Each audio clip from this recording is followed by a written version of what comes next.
We are here with Donald Perrot on August 25th, 2017, to ask about the history and the life experience of this man regarding the Potawatomi language.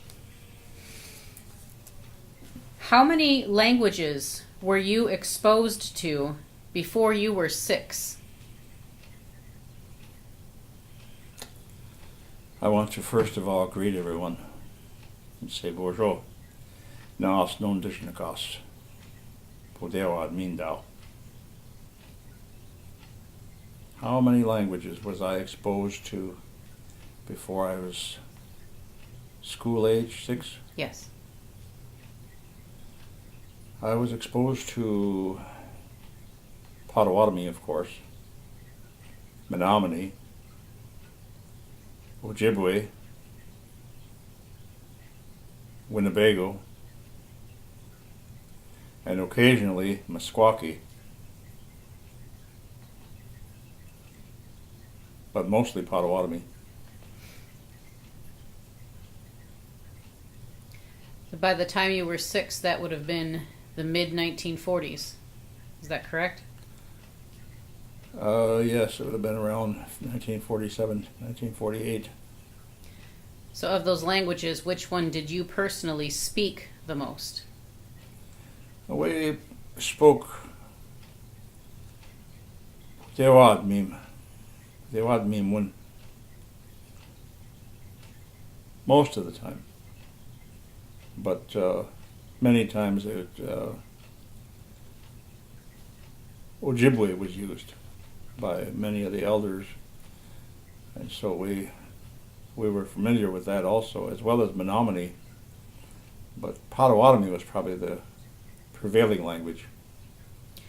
Where you grew up at Powers Bluff, who did you converse with the most in these languages?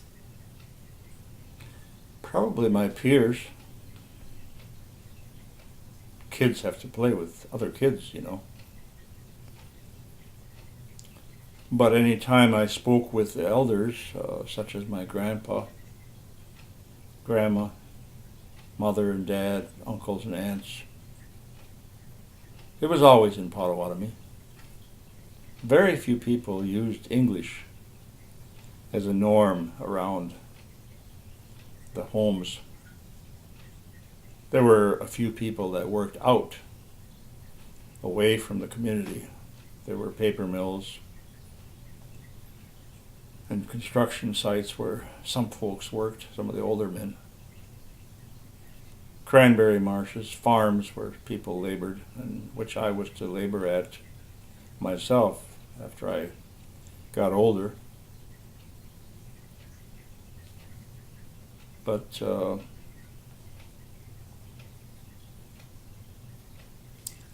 Potawatomi was probably the most essential language that was used by a lot of people. Even the Winnebagos that came and resided there. My great grandpa on my grandmother's side, my maternal grandmother's side was a Winnebago, Chicano, white pigeon. Even he spoke Potawatomi, because his wife was Potawatomi. And even though they could both speak Winnebago, and my grandmother could speak Winnebago, and my grandfather could speak Winnebago, and earlier my mother and my aunt Nellie spoke some Winnebago. I don't think as much as my mother and her mother though. But everybody had a grasp of each other's language. But as I said, Potawatomi was probably the most prevailing language. Even the Winnebagos that came had learned much of the Potawatomi language. And those, of course, that stayed there all the time spoke Potawatomi quite frequently. Can you remember when you first heard the English language?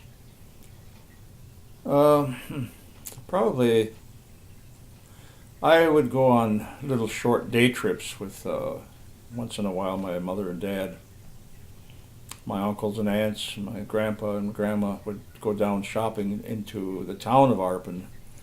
Our address was Arpin, Wisconsin, of course, but Arpin is a good, it's 5 or 6 miles from where the bluff was. Probably 5.5, 6 miles or so. Because when I was older, I walked that quite often. But I would have to say I was probably about 4 years old, maybe 3, 4 years old, going on 4, when I first heard the English language spoken by white people. I had heard some of the English language spoken by some of the folks who came there, but when they were answered in Potawatomi or Ojibwe or Winnebago, they quickly shifted to one of those languages because most of the people that lived there didn't really care to speak English because we knew our languages well. So if you came to visit there and were native and you started talking English and somebody answered you in Potawatomi or Winnebago or Ojibwe, you quickly shifted to that language, realizing that nobody wanted to talk English.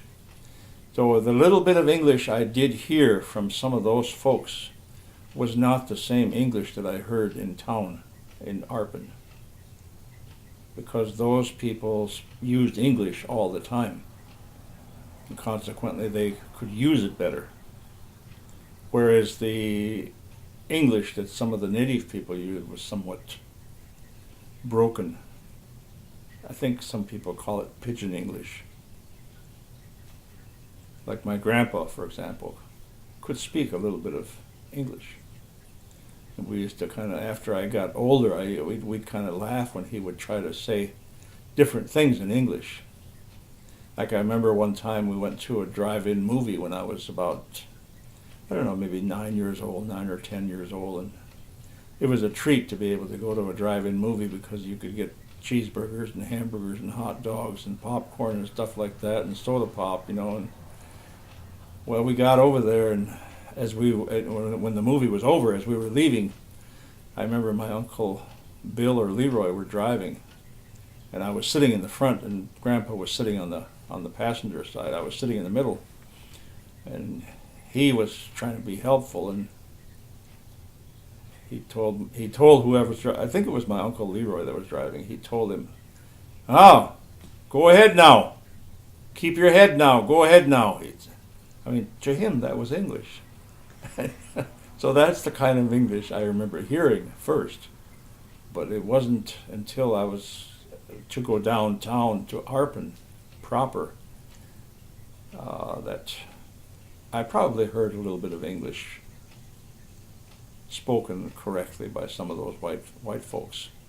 Although I must say that two of the people that we dealt with, the guy at the feed mill and the guy in the grocery store, and the guy in the grocery store owned the feed mill and the grocery store. Those two guys could speak pretty good Potawatomi, and they spoke Potawatomi to the elders. So I was able to carry on a conversation with the storekeeper. He could speak better Potawatomi than most Potawatomis. Because he used to come up and deliver things sometimes. And he picked up a lot of Potawatomi very quickly, but he was a German fellow, but he could speak German also. So, as well as English. So that was something to listen to and behold.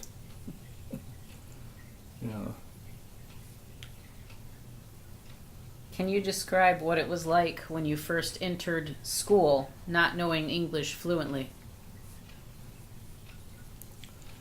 It was kind of frustrating at first.